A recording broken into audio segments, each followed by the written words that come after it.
Well, a topic that's often talked about when it comes to taking care of yourself is high blood pressure. In fact, it's something we've heard about over the years. And, we just had an eye doctor on, and I know in the past he's talked about how high blood pressure can affect your vision. Well, we have a woman on today, Dr. Rana Siraj. Did I pronounce that right? Very good. You're with the Hoag Medical Group, and we're going to be talking about high blood pressure. And over the years, we've heard about how to take care of it, maybe some myths about it, how it comes about. And you're here to talk a little bit about that. Welcome. Thank you. You've been with Hoag Medical Group for about a year, you told me. Yes, that's right. It hasn't been around too long. Hoag certainly has, but the medical group was started up about a year ago. So let's talk about a little bit about high pressure in that, what is normal pressure? And I would imagine that there's a range there, maybe depending on your age and all. Yeah, so this is an actual easy question because there are clear-cut numbers that define normal, not so normal, and abnormal for blood pressure. So starting with the normal, normal blood pressure is a systolic, that means the top number, being less than 120, 120 millimeters of mercury. The bottom number for normal should be less than 80. Less than 80. So in total, normal would be less than 120 over less than 80. Okay. If someone is just hypothetically below 80, does that mean they have low blood pressure? And it could be a blockage or something? Or I've never heard of the other end of that. Yeah. Low blood pressure, having too low blood pressure is not very common in the absence of taking medications, blood pressure medications. So for someone to just have low blood pressure on their own without any reason for it it does occur, but rarely. Okay. So, we've all taken that test. You go to doctors for any reason, it seems. Maybe you have a cold or something. They're going to take your blood pressure with one of those arm bands. Is that the only way that you're going to know what your high blood pressure are? Are there symptoms? So some people that have very high blood pressures, and especially if they have them consistently, they can have symptoms from the high blood pressure. Some of those symptoms might include headaches. If the high blood pressure is severely high, it can actually lead to confusion in severe circumstances. Could also lead to chest pressure or pain, and even shortness of breath. Those are symptoms that we see, again, in cases of severely high blood pressure. So we don't see those commonly. Okay. Now, can your blood pressure, again, maybe this is a myth, but you hear people get agitated. They get angry. And watch your blood pressure, it's going to go up. Is that true? It is true, yeah. So blood pressure is a variable thing. It will change throughout the day depending on what you're doing, and that's normal. That is what we call physiologic. So it is meant to change with your changing activities and your moods and your stressors throughout the day. So when we recommend patients check their blood pressures at home, we usually advise that they do so at a time when they're not feeling stressed or anxious, when they've had a chance to rest comfortably in a chair for 5 minutes with their feet flat on the floor, and they should be sitting, with their back supported, kind of like this in a chair, and with their arm at the level of their heart. And so ideally, they should be in a state of calm for 5 minutes before they're checking, and those are the most accurate measurements. What causes high blood pressure? I imagine there's a lot. Yeah, there's a number of factors. Age is, one of the biggest factors, and genetics is also a huge factor. So about 1/3 of the reason for having high blood pressure may come from your genes. Yes, and then with age, everyone is going to be eventually probably developing high blood pressure, depending on how old you get. It's going to happen. But it's going to happen, exactly. So about just interesting fact is that 1/3 of all adults in the U.S. have high blood pressure, and as our population ages as a whole, we're going to have even more, even a higher percentage of people having high blood pressure. And actually, obesity is a risk factor for high blood pressure. So as we become more of an obese population, we are also going to be having more high blood pressure. What about, and this is another thing you hear about over the years, I've heard it both ways, I don't know if this is a myth, is your salt intake. I've heard that for most people, that the amount of salt they get is probably fine, and I really, over the years, I've heard it almost both ways, that it's a myth if you have too much salt, unless it's on a real consistent basis. True or false about the salt intake? No, the salt intake it's actually very important. So it's not a myth. So Okay. Salt intake is very important in terms of it's something that you can do. It's challenging, but it's not too challenging to do to help control your high blood pressure.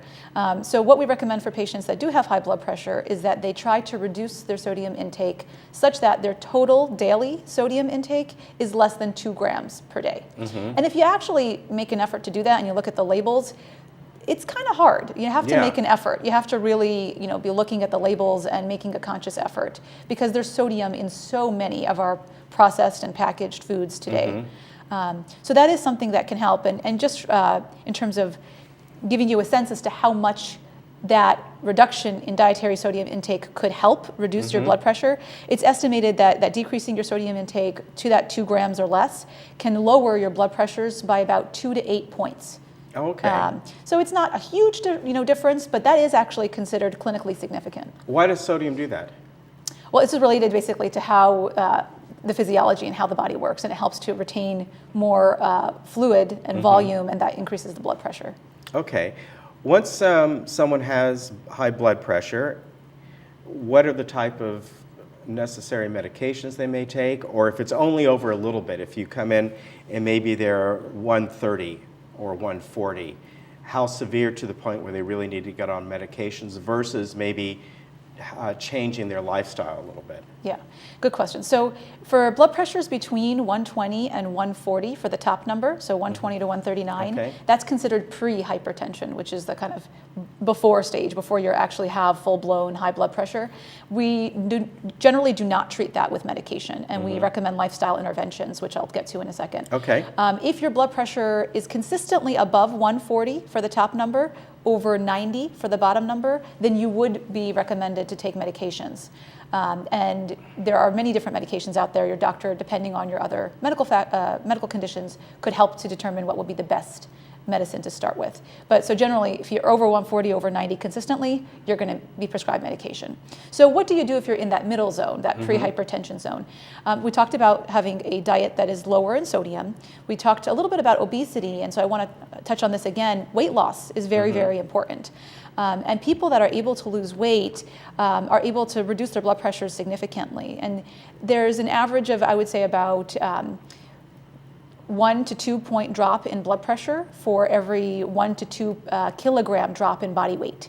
So for someone who's 20 pounds overweight that's able to lose those 20 pounds, they might be able to reduce their blood pressure by 10 to 20 points, which is huge. Yeah, that is. I mean, that's the difference between needing medication and not for a lot of people. So if you're in that range, you can go ahead and make these changes in your life. Are you going to have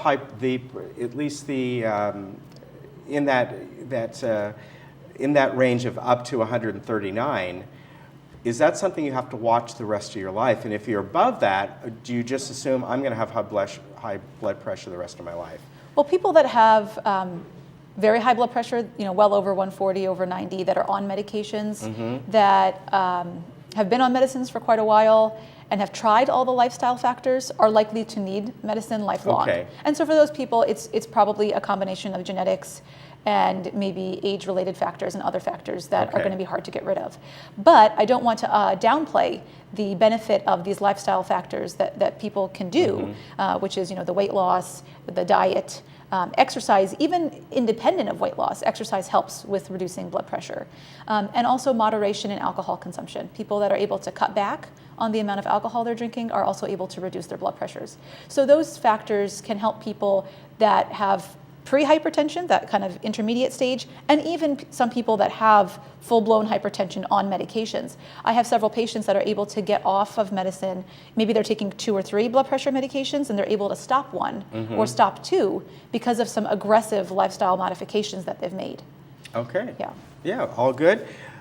Great information, and if you want to get a hold of Dr. Siraj, you can. The number is, this is the Hoag number that we're going to give you here, is 949-791-3070, the Hoag Medical Group, and from there you can ask for her.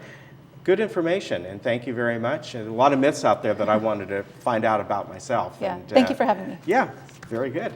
We'll be back with Marcia and learn about the foundation of Laguna Woods Village.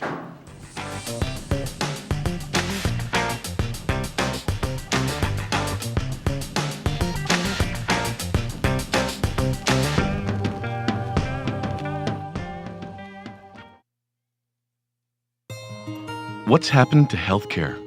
It wasn't so long ago that your doctor understood your health history because they were part of it. From labor pains to life's health challenges, you could rely on that relationship with your family physician. Then something happened. Healthcare changed. Seeing a doctor can feel like running into a stranger. A 60-minute wait for a 6-minute visit. Hoag Medical Group is here to change all of that. Our doctors do more than react to illness. They become your personal physician for life. Always listening, never rushing, helping to chart a healthy path together, walking with you at every turn. This is the way healthcare was meant to be, with enhanced features such as same-day appointments, care coordination, and direct access to Hoag's world-class professionals and services. Hoag Medical Group. We listen, we care, we're committed to you for life.